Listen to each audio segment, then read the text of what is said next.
Okay guys, this is the extra credit. Play pause it for 2.3. I'm going to go through some practice problems.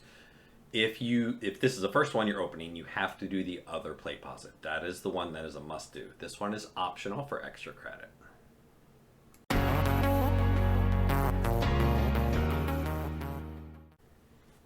All right, when we subtract rational numbers, we add the opposite. Just like we did with integers. It is a three-step process. Step number 1, you change the subtraction sign to addition. Step number 2, you change the sign of the second number to its opposite. And step number 3, we followed the addition rules. 3 steps. Okay, first example problem. Let's do 3.8 minus negative 5.7. So 3 and 8 tenths minus negative 5 and 7 tenths. Step number 1, we change the subtraction sign to addition. Step number 2, we change the sign of the second number to its opposite. So that negative 5.7 becomes a positive 5.7. Then we follow the addition rules.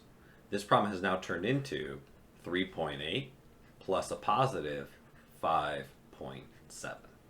When we add decimals, we set it up vertically, making sure we line up our decimal points.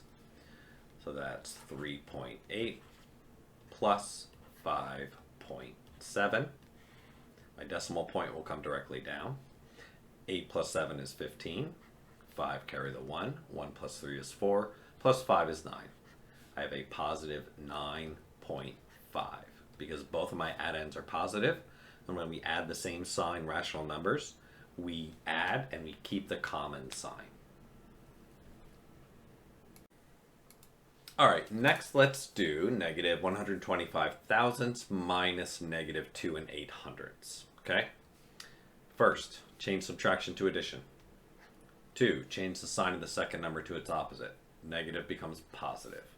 My new problem is negative 125 thousandths plus positive 2 and 8 hundredths. I follow the addition rules.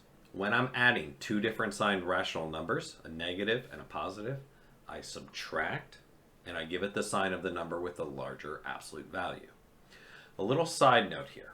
When you're doing this with decimals, when you're setting up the subtraction problem, you want the number with the greater absolute value on the top.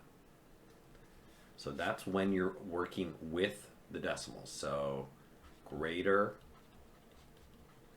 absolute value goes on top. So not only does the number with the greater absolute value give it the sign, but you must also set it up on top.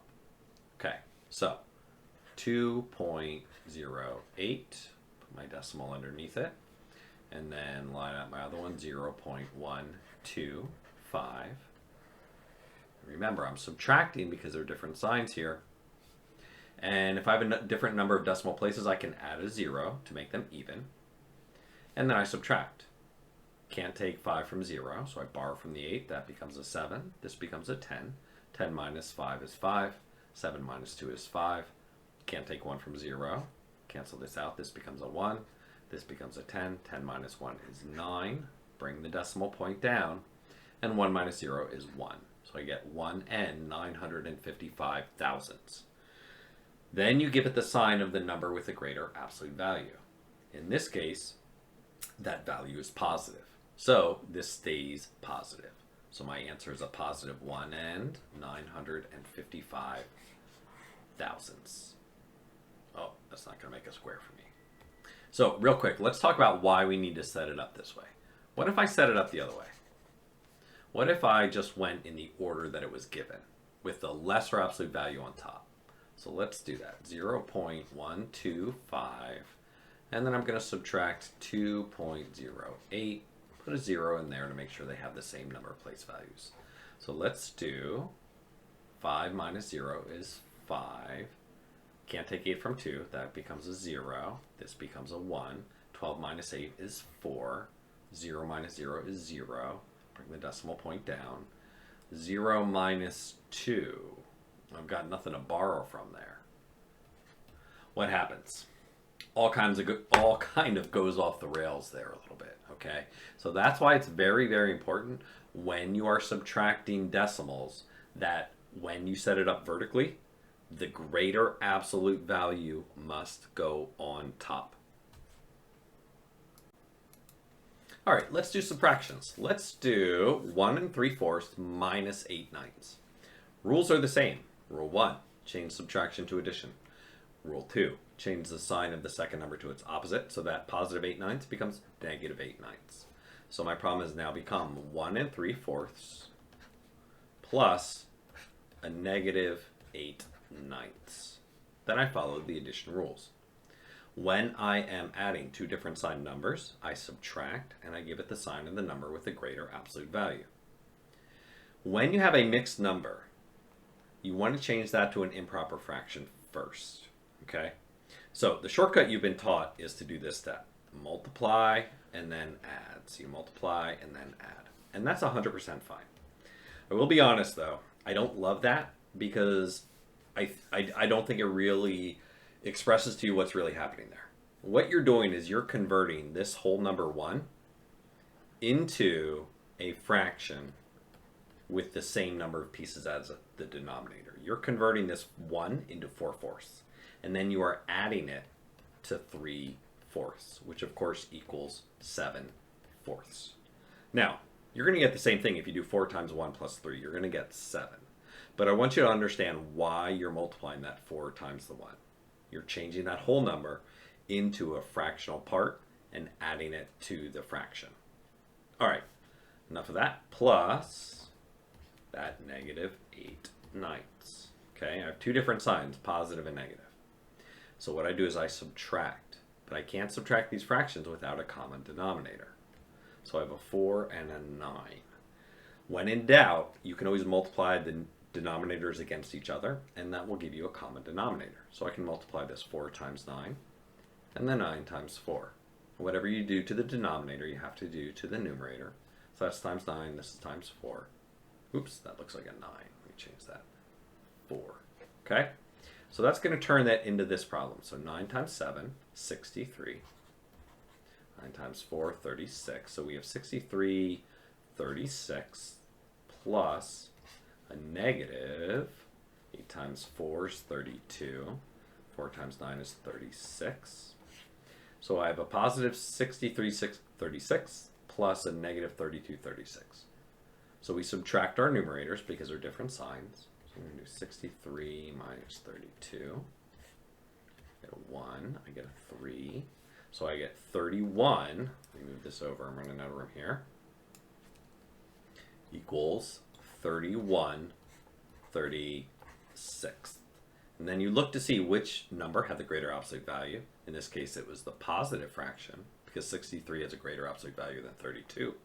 Therefore, my answer is a positive 31 36. And that cannot be simplified anymore. 31 is a prime number. The only thing that goes into it is 1 and 31. All right, let's do one more. Let's do negative 5/12 minus 3 1/3. Change the subtraction to addition. Change the sign of the second number to its opposite. So that becomes negative 3 1/3. So now my problem is negative 5/12 plus negative 3 1/3. 3 1/3. Okay. I want to change this mixed number to an improper fraction. How many thirds are in 3? Well, there are 9 thirds in 3. So I take that 9 thirds, I add it to the 1/3, and that turns into a negative 10 thirds. The rest of the problem comes down. Negative 5/12 plus negative 10 thirds. I need a common denominator. Between 12 and 3, I can use 12. So I multiply 3 times 4, and I do the same thing to the numerator, and that turns it into the problem. Negative 5/12 plus negative 10 times 4 is 40. 3 times 4 is 12. Negative 40/12.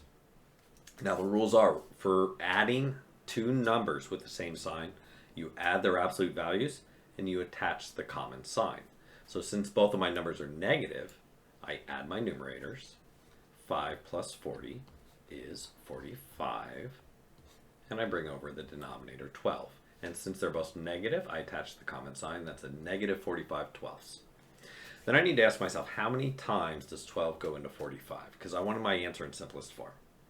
Well, I can take 3 groups of 12 twelfths away from 45, which is 36 twelfths. So I'm going to take a group of 3 away. And remember, that group of 3, like I said, is 36 twelfths. So I'm going to subtract 36 twelfths. And 45 minus 36 is 9.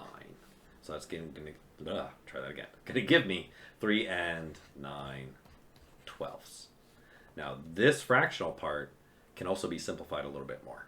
9 and 12 are both divisible by 3. So one more step, almost there. The whole number part stays the same. That stays a 3. 9 divided by 3 is 3. 12 divided by 3 is 4. So I get 3 and 3/4. And remember, both of our numbers that we were adding were negative, so I have to attach that negative sign. So that is a negative 3 and 3/4. Notice I didn't bring the negative over here. That was a mistake on my part.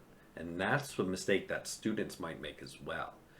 If you don't always bring that negative over, you might miss it in your final answer. Because you might just look back to that last step and be like, oh, that was positive, so my answer is positive too. So be careful. Be very careful.